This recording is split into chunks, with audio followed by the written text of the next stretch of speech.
রমজানি এলাকাবাসীর চরম দুর্ভোগ হয়ে দাঁড়িয়েছে জয়পুরহাটের খঞ্জনপুরের অপরিকল্পিত ময়লার ভাগাড়। আরও জানাতে সরাসরি যুক্ত হচ্ছেন সহকর্মী রেজাউল করিম রেজা। রেজা, পরিকল্পিত ময়লার ভাগাড় নির্মাণে কর্তৃপক্ষ কি কোনো ব্যবস্থা নিয়েছে কিনা জানাবেন। ধন্যবাদ ইশরাত। আমি এখন দাঁড়িয়ে আছি জয়পুরহাটের এটা হচ্ছে খঞ্জনপুর ময়লার ভাগাড়ে। তো একটা বিষয় জানিয়ে রাখি যে এই ভাগাড়টি শুরু হয়েছিল 2004 থেকে 5 সালের দিকে। তো একটা বিষয় জানিয়ে রাখি, তৎকালীন যে মেয়র ছিল এবং পৌর পরিষদ ছিল তারা কিন্তু এখানে এই ময়লার ভাগাড়টি এর চারিদিকে কিন্তু আপনি আবাসিক এলাকা, এবং এটা আপনাকে জানিয়ে রাখি যে এটা জয়পুরহাট এবং রাজশাহী, নওগাঁ এবং চাঁপাইনবাবগঞ্জের যে আঞ্চলিক যে সড়ক আছে আমাদের, সেই আঞ্চলিক সড়কটি এটি, তার পাশেই কিন্তু খঞ্জনপুরের শহরের একদম সন্নিকটে। তো এখানে জয়পুরহাট পৌরসভার এই ভাগাড়টি এখন প্রথমে ল্যান্ডফিল করা হয়েছিল। এই ল্যান্ডফিলটি এখানে জৈব ল্যান্ডফিল যে প্রজেক্ট, জৈব সার তৈরি করার কথা বলে এখানে কিন্তু জমিগুলো সে সময় অধিগ্রহণ করেছিল বা পৌর কর্তৃপক্ষ কিনেছিল। তো এটা যেটা পৌর কর্তৃপক্ষ আমাকে জানিয়েছেন। তারপরে কিন্তু এই যে এই ল্যান্ডফিলটি আর কিন্তু এই কোনো আলোর মুখ দেখেনি। তার পরবর্তী সময় এখানে এই স্থাপনা, এই যে ভাগাড়ের পাশেই সেখানে কিন্তু শেড স্থাপনা, তারপরে যন্ত্রাংশ এগুলো কিন্তু ছিল, কিন্তু সেগুলো কিন্তু সব এখান থেকে প্রায় যন্ত্রাংশগুলো নেই, শুধুমাত্র কয়েকটি স্থাপনা পড়ে আছে আর শেডটি পড়ে আছে। আরেকটা বিষয় আমি জানিয়ে রাখি যে জয়পুরহাটের 19 সালে আধুনিক পয়ঃবর্জ্য শোধনাগার এবং ল্যান্ডফিল একটি নির্মাণ করা হয়েছে। সেটি কিন্তু এখনো সেভাবে দৃশ্যমান চালু হয়নি। 19 সালে কিন্তু সেটা সেই প্রজেক্ট থেকে কিন্তু বুঝিয়ে দেওয়া হয়েছে। সেটি কিন্তু করই কাদিপুর এলাকা, সদর উপজেলার করই কাদিপুর এলাকা পৌরসভার পাশেই। তো সেটিও কিন্তু চালু হয়নি। আর এইটা কিন্তু অপরিকল্পিত ভাবে এখানে কিন্তু রাস্তার ধারে এই প্রতিদিনের হাসপাতালের, ক্লিনিকের, শহরের যত রকমের ময়লা বর্জ্য সেগুলো কিন্তু এখানে প্রতিদিনই ফেলানো হচ্ছে। তো এতে কিন্তু আশপাশের যে জনজীবন একদম অতিষ্ঠ হয়ে গেছে। পাশে কিন্তু কয়েকটি সরকারি বেসরকারি অফিস আছে, এখানে কিন্তু এনডিসি একটা ফাউন্ডেশন আছে, তা ভূ তত্ত্ব যে এখানে জরিপ গবেষণাগার আছে, পাশে আর একটা রেশম বোর্ড আছে।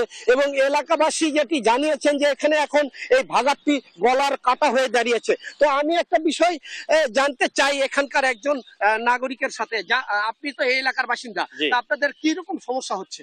এটা অতিরিক্ত সমস্যা হয়ে দাঁড়িয়েছে। দীর্ঘদিন ধরে আমরা এই কষ্ট ভোগ করতেছি। এখানে ময়লা গুলা আমাদের তরকারি, রান্না বান্না বিভিন্ন জায়গায় লেদা ফেলতেছে এবং দুর্গন্ধে স্থানীয় আমাদের যে আত্মীয় স্বজনরা আসে, এরা এসে খুব কষ্ট ফিল করে এবং আসতে চায় না।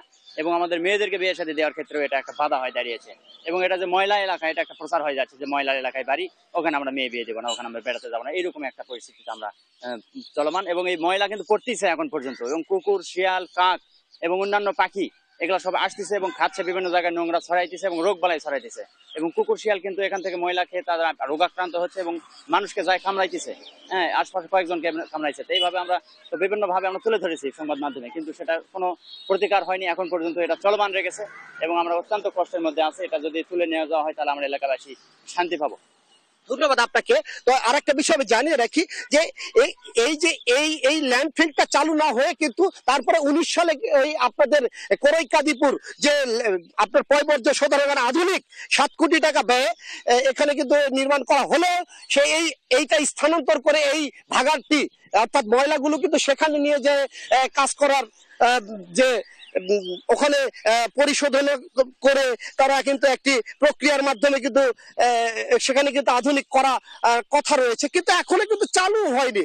সবচেয়ে কষ্টের বিষয় শুধু এই এলাকার যে নাগরিকরা যেটি জানিয়েছেন যে তারা পৌরসভাতে বারবার কিন্তু তারা অভিযোগ করেছেন, কিন্তু অভিযোগের কিন্তু আপনার কোনো সুরাহা পায় না।